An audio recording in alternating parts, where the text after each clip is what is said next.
नमस्कार दोस्तों, स्वागत है आपका हमारे चैनल फ्लो इन भक्ति में। चलिए आज जानते हैं कामिका एकादशी के बारे में और उसकी व्रत कथा। 11 जुलाई 2025 से सावन शुरू हो रहा है। यह महादेव का प्रिय महीना है जिसमें भव्य आयोजन के साथ शिव पूजन किया जाता है। मान्यता है कि सावन में प्रभु की उपासना करने से साधक के सभी दुख दर्द दूर होते हैं। यही नहीं, इस अवधि में आने वाले तीज त्योहारों पर भी भोलेनाथ की विशेष कृपा बनी रहती है, क्योंकि इस दौरान चातुर्मास होता है, इसलिए सृष्टि का संचालन भी शिव जी करते हैं। ऐसे में एकादशी पर उनकी भी उपासना करना बेहद शुभ होता है। सावन की पहली एकादशी श्रावण मास के कृष्ण पक्ष की एकादशी तिथि को है, जो कामिका एकादशी के नाम से जानी जाती है। इस बार सावन की पहली एकादशी यानी कामिका एकादशी के दिन 3 शुभ योग बन रहे हैं, लेकिन उस दिन भद्रा भी लग रही है। इस भद्रा का वास धरती पर है, इस वजह से इसमें कोई शुभ कार्य नहीं होंगे। जेएल पंचांग के अनुसार सावन महीने के कृष्ण पक्ष की एकादशी तिथि 20 जुलाई को दोपहर 12:12 से शुरू होगी। इसका समापन 21 जुलाई दिन सोमवार को सुबह 9:38 पर होगा। उदया तिथि के आधार पर 21 जुलाई 2025 को कामिका एकादशी का व्रत किया जाएगा। यह सावन महीने की प्रथम एकादशी भी होगी। 21 जुलाई 2025 सोमवार कामिका एकादशी के दिन ब्रह्म मुहूर्त सुबह 4:20 से 5:08 तक रहेगा। सूर्योदय सुबह 5:56, सूर्यास्त शाम 7:09 को है। अमृतकाल शाम 6:07 से 7:36 तक है। वृद्धि योग शाम 6:39 तक, बाद में ध्रुव योग है। प्रातःकाल पूजा मुहूर्त सुबह 4:35 से 5:36 तक रहेगा। राहु काल सुबह 7:30 से 9 बजे तक है।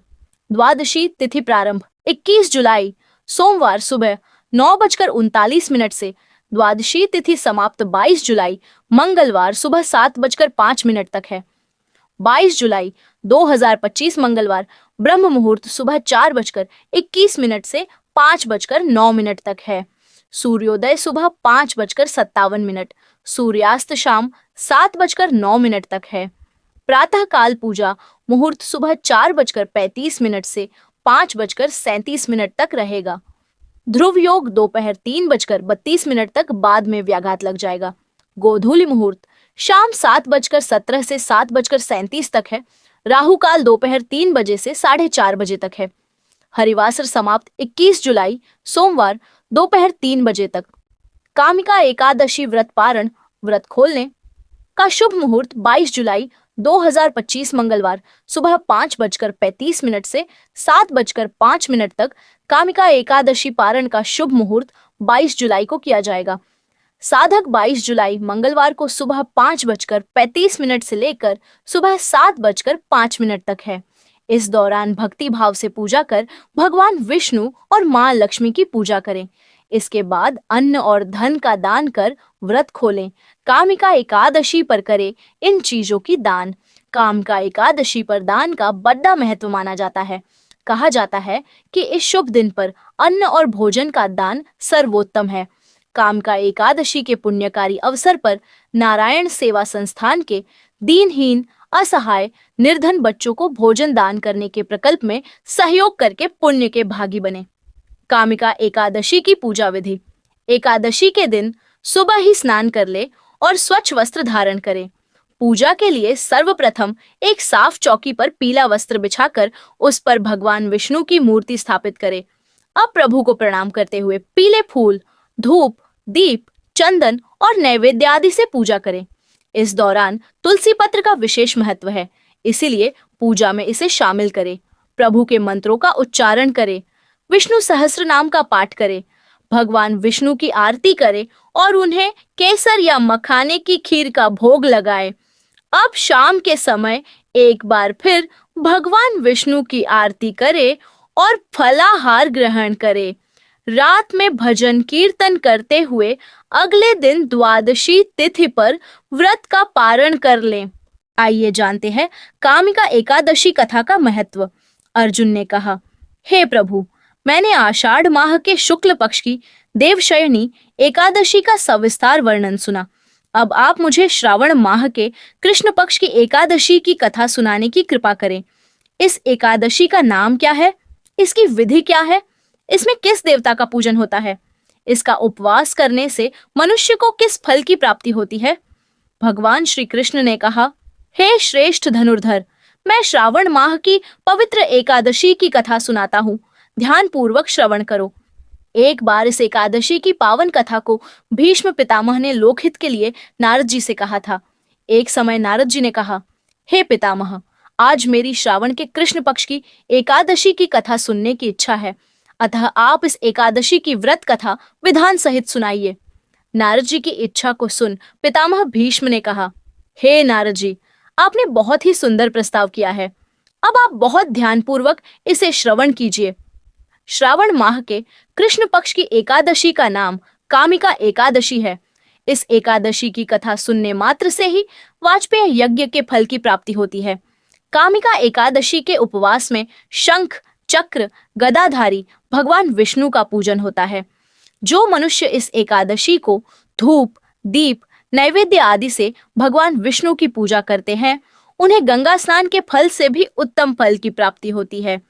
सूर्य ग्रहण और चंद्र ग्रहण में केदार और कुरुक्षेत्र में स्नान करने से जिस पुण्य की प्राप्ति होती है, वह पुण्य कामिका एकादशी के दिन भगवान विष्णु की भक्तिपूर्वक पूजा करने से प्राप्त हो जाता है। भगवान विष्णु की श्रावण माह में भक्ति पूर्वक पूजा करने का फल समुद्र और वन सहित पृथ्वी दान करने के फल से भी ज्यादा होता है। व्यतिपात में गंडकी नदी में स्नान करने से जो फल प्राप्त होता है, वह फल भगवान की पूजा करने से मिल जाता है। संसार में भगवान की पूजा का फल सबसे ज्यादा है, अतः भक्ति पूर्वक भगवान की पूजा न बन सके तो श्रावण माह के कृष्ण पक्ष की कामिका एकादशी का उपवास करना चाहिए।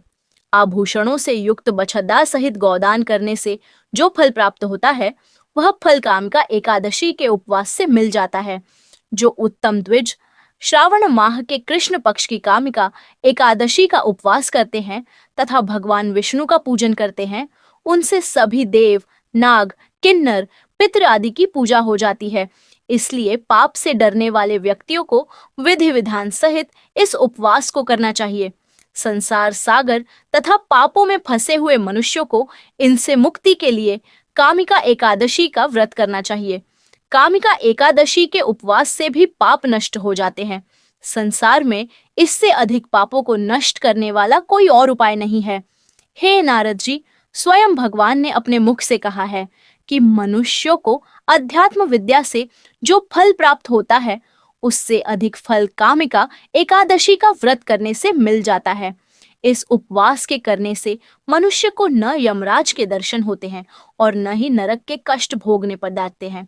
वह स्वर्ग का अधिकारी बन जाता है। जो मनुष्य इस दिन तुलसी दल से भक्ति पूर्वक भगवान विष्णु का पूजन करते हैं, वे इस संसार सागर में रहते हुए भी इस प्रकार अलग रहते हैं, जिस प्रकार कमल पुष्प जल में रहता हुआ भी जल से अलग रहता है। तुलसी दल से भगवान श्री हरि का पूजन करने का फल 1 बार स्वर्ण और 4 बार चांदी के दान के फल के बराबर है। भगवान विष्णु रत्न, मोती, मणि आदि आभूषणों की अपेक्षा तुलसी दल से अधिक प्रसन्न होते हैं। जो मनुष्य प्रभु का तुलसी दल से पूजन करते हैं, उनके सभी पाप नष्ट हो जाते हैं। हे नारद जी, मैं भगवान की अति प्रिय श्री तुलसी जी को प्रणाम करता हूँ। तुलसी जी के दर्शन मात्र से मनुष्य के सभी पाप नष्ट हो जाते हैं और शरीर के स्पर्श मात्र से मनुष्य पवित्र हो जाता है।